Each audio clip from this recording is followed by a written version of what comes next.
Welcome, welcome. So it's Getting Better All the Time Mental Health Outreach.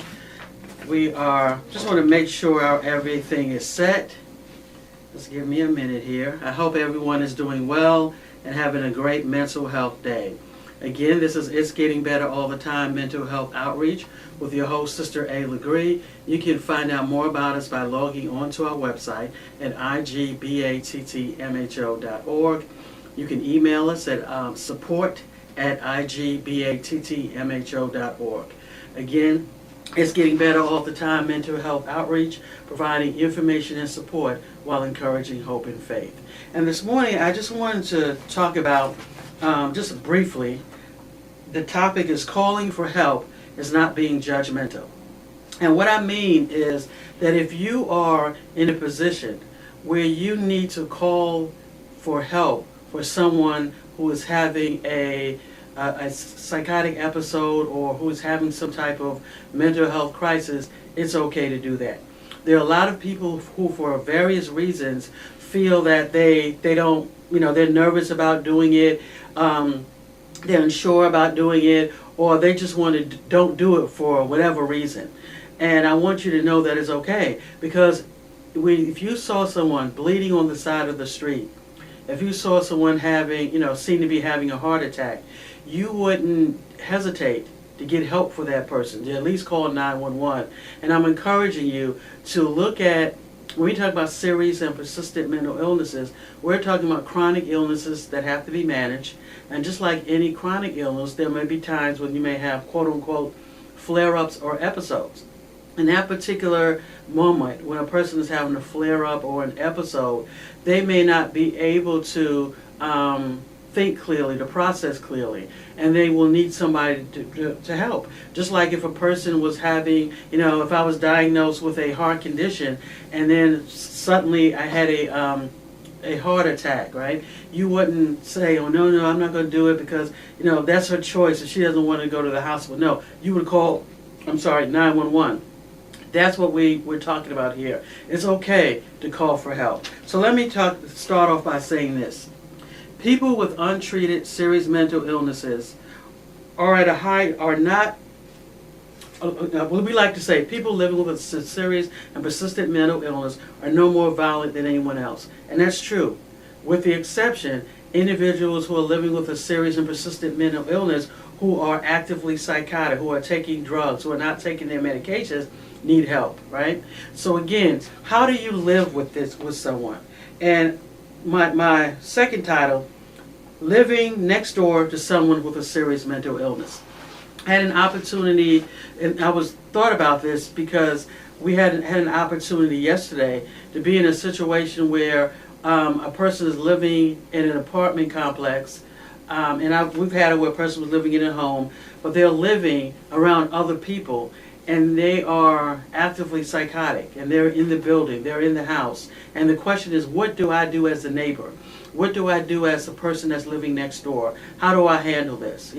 There's a fine line between being a good neighbor and being, intrusive or being a nosy neighbor. So let me start from this, okay? What is it like living next door to a person with a serious mental illness, or living on the same block, in the same building complex, same house? What is that like? Well, first of all, if a person there's no difference, right? So if a person is taking their medication, because remember, when we talk about serious and persistent mental illnesses, we're talking about chronic illnesses that have to be managed, just like diabetes, just like hypertension. So we're not talking about something that can't be managed. We're talking about a disease that has fluctuations in symptoms. We have a disease that may have different episodes, that may require medications, just like anything else. It may require the individual who's living with serious and persistent symptoms to manage their symptoms, just like you would have to manage diabetes. So, number one, if you're living next door to someone, or in a building complex, or in a housing subdivision with someone who's living with a serious and persistent mental illness, there will be no difference. They'll just be just like any other neighbor, right? You won't even know the difference. However, so the question is, how will you know? You know because of my third point here, when the symptoms, there are untreated symptoms, exceed the confines of their apartment, when their symptoms exceed the confines of their home, of their block, that's when other people begin to know. Because people living with a serious and persistent mental illness, and who are managing their symptoms are just like you, me, just like everybody else. For the most part, you won't really know the difference, right? So again, just because, yeah, you may have somebody living next door to you with a serious and persistent mental illness, such as schizophrenia and bipolar, and as we talked about before, when we use the term serious and persistent mental illnesses, we're talking about those illnesses that belong to a certain category, those illnesses that are so severe and so persistent that they impact all aspects of an individual's life, right? These are illnesses that usually start when the person is much younger, so it impacts, how they parent, it impacts how they, their ability to go to school, their marriage, it impacts all aspects of an individual's life. So because of that, and also when we talk about serious and persistent mental illnesses, these are illnesses that have a special category from the federal government, right? So, because people will say, well, all illnesses are serious and persistent. Not necessarily. I mean, if you're the person living with, say, anxiety or with an adjustment disorder or, something like that, yeah, it's serious, right, to you. But because we recognize there are a certain category of illnesses, because of their impact on the individual's life, they are severe, they are persistent, we have a special category for them.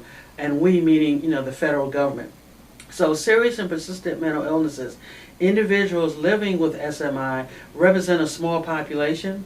It is not a whole lot, but the impact, the burden, that their illness has on them and everyone else can be huge. So again, going back to my point, how do you know that you're living next door or on the block or in your neighborhood with someone who has a serious and persistent mental illness? Normally you wouldn't know. The only way you would know is when and if the symptoms of their illness exceed the confines of their home. It exceeds the confines of their block. What do I mean, right? If you have a situation like, I witnessed yesterday where you have an individual who with serious and persistent mental illness knocked out an entire front window, right? Where people are coming in and out of the building. So everybody now knows, we see this person. If you have someone in your building who is, 2 or 3 o'clock in the morning, is knocking on everybody's door, who's going into the laundry room and making noise, or they're yelling and screaming in the hallway, or they're, walking up and down cursing, or they're, otherwise their symptoms of their illness have exceeded the confines of the apartment or the confines of their the neighborhood. So now we have a problem. So number one, you want to look at it just like anything else. If this was a drunk person, right, person who was intoxicated, and they were knocking on the doors, waking everybody up, what would you do, right?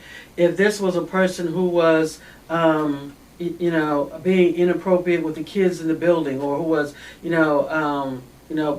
yelling at people, screaming at people, what would you do? So again, you always want to remember that there's pretty much no difference. You may have to call someone just like you normally would. So again, when we're talking about the first thing you want to realize, and let me stay here, okay? So if the symptoms are exceeding the confines of the apartment or home, means that now there are problems within the neighborhood, there are problems within the apartment complex, there are problems within the milieu, the community milieu. So now, what do we do, okay? First thing that you want to do is that there are a couple of things, right? There's no cookie cutter answer. It depends on the situation. You want to always remember that individuals with serious and persistent mental illness are no more dangerous than anyone else.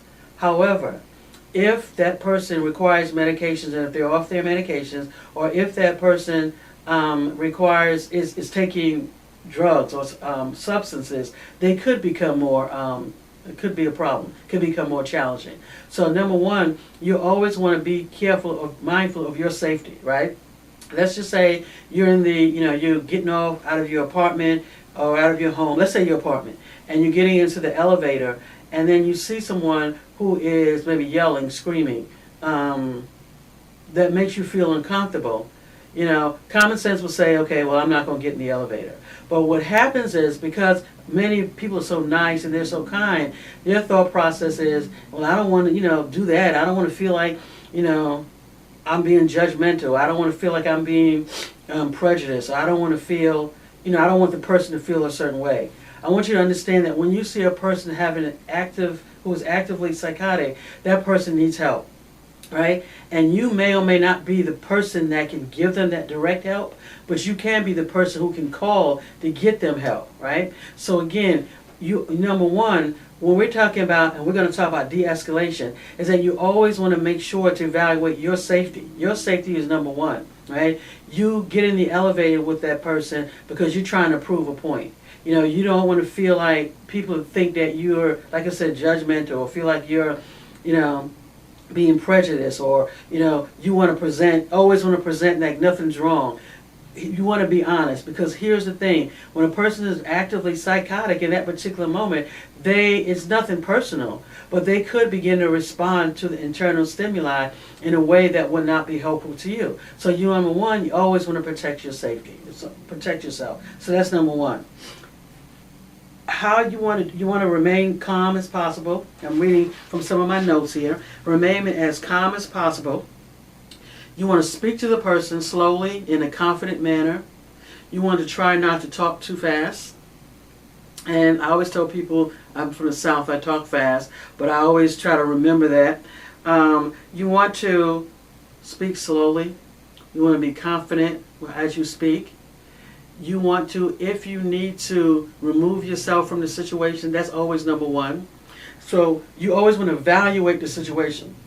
Number one, am I going to get in this elevator with this person? Am I going to walk down the steps with this person? Is it safe for me to remain in the environment with this individual? Okay? So you always want to think about that, right? And if you don't feel safe, it's okay to remove yourself. There's no shame. You're not trying to prove a point. You're not trying to get a badge or some kind of award or something, right? You remove yourself from the situation, and then you can always get on the phone and call 911. My thing is about safety first, your safety, your safety, and then the person's safety. And what does that mean? That means you may have to call 911. You may have to call a crisis team. You may have to call for help. What I'm encouraging you to do is call for help, because at that moment, when that person is actively psychotic, they don't understand, they may not realize that they need help at that moment, right? But it's up to you. There's nothing wrong with calling for help. Okay, let's just say you're talking to the person slowly and confidently with a gentle, caring manner. Do not respond in a hostile manner. Don't argue. Try not to threaten the individual. Avoid raising your voice or talking too fast. Be aware that the person may overreact to negative words. Okay. Stay calm. Avoid nervous behavior. Don't restrict the person's movement. And this is a big thing. And especially if you're in a home with someone who's actively psychotic. Don't restrict their movement. If they want to walk away, let them walk away. If they want to leave the room, let them leave the room. Don't jump in front of them and try to block them, right? Remain aware that certain acts, such as involving law enforcement, right, and again, if you're in a home with someone, you want to have to ask yourself, is this something that we need to call law enforcement about or not call law enforcement? And as I talked about before, let's just say you're with your loved one in a home, right? And the situation begins to exacerbate, and you feel like you need to call. I always encourage people, first of all, let them know, say, hey, right now it seems da-da-da-da-da-da, and I may have to call the police in order to get us some help, or I may have to call the crisis team to get us some help. And what the crisis team is going to do, what the police are going to do, they're going to come and try to help us, right? So if you do have to call, it's okay, if you can, to let them know that you're going to call and explain to them the role of the police, the role of the crisis team. Hey, they're just coming to kind of help us, right? They're coming, to help us, because right now it seems like you might be a little anxious, you might be upset, and we just want to see what we can do. We want to get help, right? So again, sometimes you may have to step away, but again, I want to stay with my first scenario was that you're in the elevator, you're in your apartment complex, you're in the elevator, and you run across one of your neighbors who's actively psychotic. Number one, you might want to remove yourself from the situation and then go back to your house, your apartment, and make a phone call. And you can call, and when you call 911, if you have to, you can say, let them know clearly what's going on. Hey, the person is not violent, right? From what I can tell, they need some help, right? It's a medical emergency. That's how you want to phrase it. If you're talking about someone who's actively psychotic, it's a medical emergency. That's what you want to say to the 911 operator if you have to call them. Now, let's just say you are already in the elevator and the person comes into the elevator, they're actively psychotic, right? In that situation, if they're not talking to you, you don't necessarily have to talk with them, right? But if they start talking to you, this is where I was talking about speaking in a calm manner, speak calm, right? You want to try to avoid the situation, right? You want to try not to be nervous or anxious. You want to, press the button to the elevator, maybe to get off on the next floor. So there's certain things that you want to do. It can be challenging when you're living with someone as a neighbor, right, who is actively psychotic because of the behaviors that they are doing, the behaviors that you're seeing, behaviors that have now exceeded the confines of their apartment, the confines of their home. And now it's a neighborhood problem. Now it's a community issue.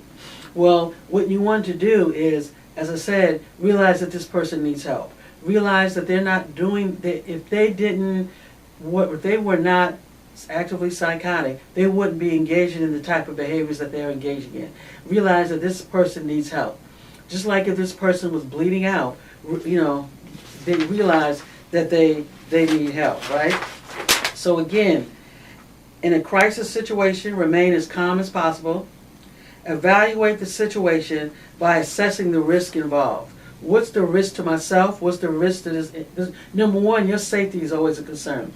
What is the risk to myself if I'm confined with this person, if I'm in an elevator, or if we are preparing to get into an elevator, or if I'm living with the person, right? What are the risks, okay? If the risks are minimal and you have an opportunity, you have to communicate, try to be calm, try to be firm, try not to speak in short sentences, and it's not that the person is dumb. What it is, there's this exercise I would encourage you to do, right? What you want to do is get someone, a friend of yours, right, to, do like this. Get two people, right? Have one person just talking to you in a regular, one person having a regular conversation, right? And then have another person coming up in your ear and just saying all types of things for about 20 minutes while you're trying to have the conversation. That will give you just a little glimpse of what it's like when you're actively psychotic. Because when you're actively psychotic, you're actually, you have this blah, blah, blah, blah, blah in your ear constantly, hearing the voices, while someone is talking to you. And you have these things going at the same time. And if you will realize from that exercise just how uncomfortable it is. I've done that exercise with people, and they have actually gotten really disturbed just doing the exercise because it was so much for them. So imagine just doing that exercise, which is only like 10 minutes, and people becoming disturbed. Imagine living that way, right? Always in your head. You can hear the voices and people are talking to you. So when you're talking, you want to talk slow because you realize what's happening is that the symptoms, especially if they're auditory hallucinations, are just going. So it's hard for them to concentrate. It's difficult to concentrate. So that's why we talk about the agitation. Sometimes they become agitated. Sometimes people will draw because it's just too much, right? So again, be aware. So short, simple sentences, calm. Be aware that the person might act upon the delusion or hallucination. Sometimes if they think or if they feel something in that particular moment, they may act upon it. Because when we're talking about a person that's psychotic, we're looking at a medical emergency, right? It is a medical crisis. It's a psychiatric emergency, a psychiatric crisis. Just like if a person was having a diabetic episode, or a person was having an asthma attack, or where a person had and they needed the EpiPen, what do you call it? A person has a reaction to a particular food and they start having, and they're going into shock, right? You had to pull out the EpiPen. Well, we don't have an EpiPen per se when a person is actively psychotic, but we do have resources in the community that can be a help. So our role as a neighbor, person living next door, as a person in the neighborhood, right? When you know you have someone in your neighborhood who is actively psychotic, our role is to get that person help. We may not be the person, but to get that person help. That's when we start calling, okay? It's to call the crisis team. Hey, I'm calling the crisis team. I'm calling you guys because my neighbor down the hall, da-da-da-da-da-da. I don't want to give my name. I don't want to give my number, but this person is having some challenges, right? You can call the police. Hey, I don't want to give my name. I don't want to give my number. This is what's going on. Too many people, we don't want to get involved, and I understand, what you don't want to do is try to be a hero, which is why, number one, you always want to think about your safety, right? And when I say that, I am not saying that that's a problem, that the person who is actively psychotic is a problem. I am saying that that person at that particular moment is having a psychiatric or medical crisis that is problematic and they need help for. And because they need help, it's important that when you see that, to call. It's okay to call, right? The police are not the enemy. Actually, the police do a really good job of de-escalating situations. The only time you hear about the police having a problem when you're talking about someone who's actively psychotic is when something goes wrong, right? But think about it. When was the last time it made national news? But police take these calls all of the time, right? Unfortunately, the police are the first resort instead of being the last resort, because the police actually should be the last resort. There should be other things in place, right? The mental health team should be in place. The crisis team should be in place. The U.S. family members and friends. You have a person who's living with who's a serious and persistent mental illness. You should already know what the resources are. If you as an individual, you're living with a serious and persistent mental illness, you know that just like any other person living with a chronic illness, what your responsibilities are, right? Your responsibility is to ensure that you are managing your symptoms, that you are, staying in contact with your treatment plan, that if you're taking medications, prescribed medications, that you're taking it, that you're having conversations with your doctor, with your treatment team, that you have a crisis plan, right? That you're managing your symptoms. Because again, serious and persistent mental illnesses can be managed. Relapse episodes don't necessarily come out of the blue, right? They don't come out of the blue. They usually been coming for a long period of time, and then when we see them, now it's a full-blown active psychosis. So again, many of you will be living with individuals next door to individuals with a serious and persistent mental illness. They're your neighbors, they're your friends, they're your family members, they're your loved ones. It's no different than living next door to anyone else. The only time it becomes a problem is when the symptoms of the serious and persistent mental illness exceeds the confines of the apartment, exceeds the confines of the home, and bleeds out into the neighborhood. Once it starts bleeding out into the neighborhood or into the apartment complex, then that's when someone will need to call for help. And it's okay. It's okay to call for help. Say, hey, my neighbor needs some support. Because what will happen is, whoever you call, whether it's the police, some places have a crisis team that will come out. If the person is not actively psychotic or actively a danger, then the crisis team will handle it. But the crisis team, I can tell you, when we go out, if the situation is unsafe, the crisis team, we're going to call the police anyway, right? So whatever route that you take, that you're helping that person to get the help that they need. So that's the thing. Don't be embarrassed or ashamed, or don't hold back from getting a person help. When you see a person that's actively psychotic, meaning psychosis, out of touch with reality, they're talking to themselves, they're yelling, they're screaming, they're knocking on doors, doing other things, then it's important for you to know that person may need some help. See it for what it is, which is a medical emergency. If you have to call 911, hey, my neighbor's having a psychiatric medical emergency, and this is what's going on. They just need help. And when the police come out, if you're able to meet the police and explain to them what's going on, fine. If you don't want to do that, that's fine too. but get the person help. Again, this has been It's Getting Better All the Time Mental Health Outreach, providing information and support while encouraging hope and faith. You can log on to our website at igbattmho.org and encouraging you to be a good neighbor. How do you be a good neighbor? If the symptoms of your loved one, of your neighbor's serious and persistent mental illness exceeds the confines of the apartment or bleeds out to the community, don't be afraid to call a crisis team, to call the 911, and to get them the help that they need. Because at that moment, they need it. At that moment, they don't have the ability to say that I need help, to realize that they need help, right? They don't have that ability. I encourage you to get them the help that you need.